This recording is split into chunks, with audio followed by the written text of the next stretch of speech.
اعوذ باللہ من الشیطان الرجیم، بسم اللہ الرحمن الرحیم، الحمدللہ رب العالمین، نحمدہ ونصلی علی رسول الکریم۔ پیارے بھائیو، آج پھر ایک دکھی درد کے ساتھ میں آج پھر آپ سے مخاطب ہوں کہ 1857 میں جب انگریزوں کے خلاف جہاد شروع ہوا، اس کو انگریز تو غدر ہی کہتے ہیں، لیکن وہ جہاد تھا۔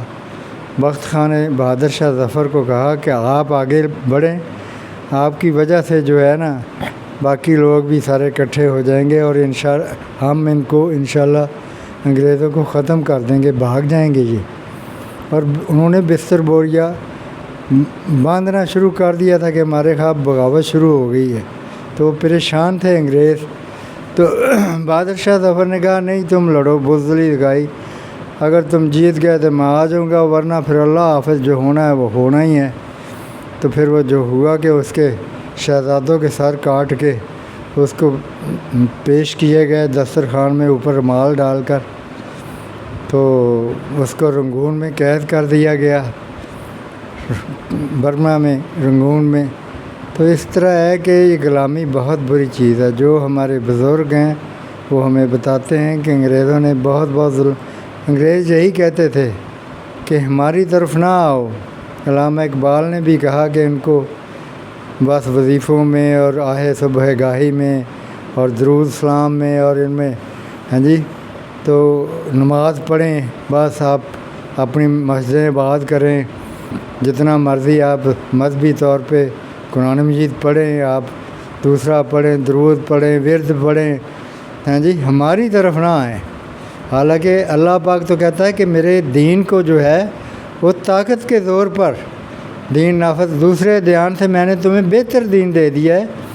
دوسرے دیان کو ایک تو کنونس کر کے ماڈل بن کے شکست دو، دوسرا ان کو للکار کر شکست دو۔ نہ ہم للکار سکے، نہ ہم ماڈل بن سکے۔ ہمارا تو وہ حال ہے کہ 1947 کے بعد کوا چلا ہنس کی چال، اپنی چال بھی بھول گیا۔ ہمیں تو وہ دینی بزرگوں کے جو تھے، انگریزوں نے جو ظلم کرنے تھے، بہت سے علماء کو انہوں نے کالا پانی بھیجا، قتل کر دیا، ان کی لاشیں لٹکائیں، تو پھر جا کے مطلب آزادی کی تحریک کوئی اس طرح نہیں ہوئی۔ اسلام کی خاطر پاکستان کا مطلب کیا، لوگ دیوانہ وار تھے، جو ٹرک ملٹری کے اور مہاجروں کو لے کے جاتے تھے، اور جو لوگ رہ جاتے تھے وہ صرف ہاتھ لگاتے تھے کہ یا اللہ یہ مقدس جگہ پہ ہمارے ہاتھ لگا ہوئی چیز پہنچ جائے۔ تو ہمیں بھی اب سوچنا چاہیے کہ ہماری آزادی جو ہے، اگر ہم نے آزادی لینی ہے، اس کی ڈور کہاں سے ہلتی ہے؟ یہ ڈور کاٹنی پڑے گی، بہادر بننا پڑے گا آپ کو۔ یہ ضروری نہیں کہ آپ لڑائی جھگڑائی کریں، آپ جنگیں کریں، آپ بہادر بنیں اپنے احتجاج کے لیے۔ آپ دیکھیں کہ آزادی کس طرح ہوتی ہے، اپنے بچوں کی آزادی کے لیے، اپنی بچوں کے حقوق کے لیے، اپنی نسل کی آبادی کے لیے۔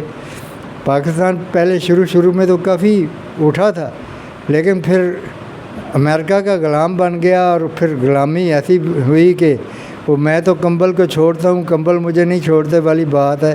خدا کے واسطے اٹھیں، اس ڈور کو، اللہ کی رسی کو پکڑیں، اس ڈور کو کاٹ دیں، اس ڈور کو کاٹ کے اللہ کی سب اتحاد کر کے، چھوٹے چھوٹے اختلافات بھلا دیں، اتحاد کر کے اللہ کی رسی کو مضبوطی سے پکڑیں، اور اللہ کے خلاف جو جنگ لڑنی شروع کی ہے، سودی نظام اور دوسرا سارا غیر اسلامی، یہ کالے قوانین، یہ ہائی کورٹ، یہ فلاں کورٹ، یہ ساری فضول ہیں۔ آپ خلافت کا نظام لائیں۔ آپ آج قاضی کا فیصلہ ہو، 2 دن لگ جائیں، 4 دن لگ جائیں ویریفیکیشن کے بعد، تیسرے چوتھے دن جب فیصلہ حق پہ آ جائے کہ لو جی 2 ٹوک فیصلہ ہو گیا ہے، تو اس پر عمل درآمد ہو، پبلک کے سامنے ان کو سزائیں دی جائیں۔ دیکھیں کیسے معاشرہ نہیں سنبھلتا۔ تو آپ خدا کے واسطے اپنے میں اتحاد پیدا کریں، اتحاد پر ایک ہی ایجنڈا رکھیں نا، کہ ہم نے آزاد ہونا ہے، اور غیر ملکیوں سے ہم نے اپنی خارجہ پالیسی، اپنی سوچیں جو ہے، جو پاکستان کے مفاد کے فیصلے خود کرنے ہیں۔ اللہ پاک ہمارا حامی و ناصر ہو، ہماری دعا ہے انشاءاللہ۔